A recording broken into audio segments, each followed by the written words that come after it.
The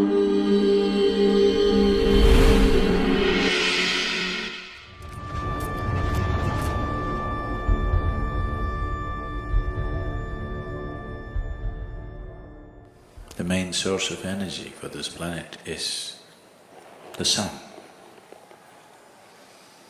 And your body is just a piece of the planet. So the sun's influence upon everything that is in the world is big, very big.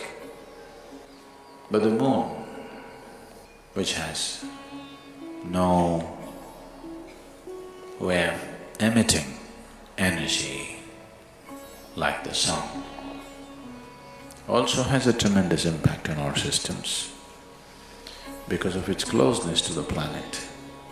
So when we want to understand the ways of the life, the way it's happening to us from outside, we look to the sun. When we want to understand the way life is happening from within, we look to the moon. So influence of the moon upon our systems is undeniable. The very fundamentals of our birth is connected to the cycles of the moon. The cycles of the moon and the natural biological cycles in a feminine body are 100% connected, there's no question about that. So the very source of our birth is connected to the movement of the moon. Because physiologically, our birth and our life is rooted in this in many ways. I would say generally, not always, generally, women are far more existential because their body speaks the language of the moon. This keeping of time, we should not misunderstand keeping of time with clocks and watches. They don't know a thing, they're just going mechanically. But the human body knows time in a different way, which is not a mechanical process. Well, though the planetary or the movements of the earth and the moon itself is a mechanical process in some way, the consequence or the impact that it has on our life is not mechanical. It's very alive. Its impact is very experientially powerful in the development of the human energy, in the development of the energy system of a human being. If this energy system witnesses 1008 full moons, which approximately happens in 84 years of time, you would have completed 7 solar cycles and 1008 lunar cycles.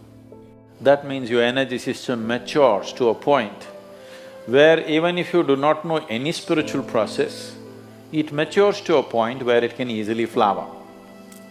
It can happen very easily after death.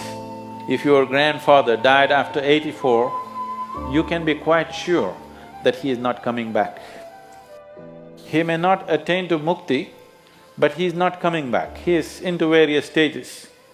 If he had sadhana, if he had some awareness, if he left with some awareness, even a little bit of awareness, for sure he is not coming back. If you just manage to live to complete 7 solar cycles and 1008 lunar cycles, then you can break a certain bond with the earth.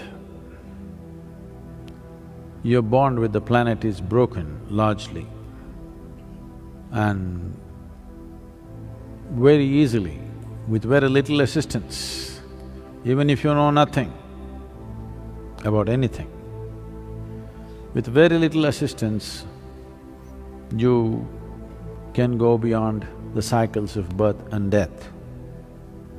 Because your bond with the planet and the material of the planet, the memory of which you carry within you and the memory of you, the material also carries, you will break that bond. Once this bond is broken, then the work that needs to be done is very simple. If you've ever had an old person in your home of that age, one thing you would notice is whatever their characteristics were, whatever their significant characteristics of their behavior and normal personality characteristics were, you will see somewhere between 83 to 85, these characteristics will change dramatically. Suppose somebody was very grumpy, you will see after 84, 85 years of age, suddenly he's a very joyful and nice person, or whatever. Some changes, significant changes in their character will happen because the karmic bondage that is holding the person to a certain pattern of behavior will loosen up. This is the reason why we say, if a person dies after 84 years of age, after having witnessed, maybe the fool never had the joy of looking at a full moon, but his body has witnessed. Maybe his eyes have not, but his physical form has witnessed 1008 moons, means his karmic structure will become loose. Once it's become loose, he cannot find another body immediately. No womb will accept him. That means he'll hang around and we can very easily settle him, just like that. He need not go through another process. Even if he lived an absolutely ignorant life, this is the significance of long life. People always blessed, may you have a long life, not necessarily because you're having fun. Even if it's miserable, have a long life so that we will be rid of you for good. Because once your karmic structure loosens, finding another womb becomes difficult, not impossible, but difficult. So that is a time there will be somebody who'll be blasting out these things somewhere, wherever. Even if they don't know any spiritual dimension in their life. So, if you are no good for anything, at least live long enough. Don't do it around me. If you're miserable, do your misery somewhere and come at 84. We would like to live with joyous people. At 84, you're welcome.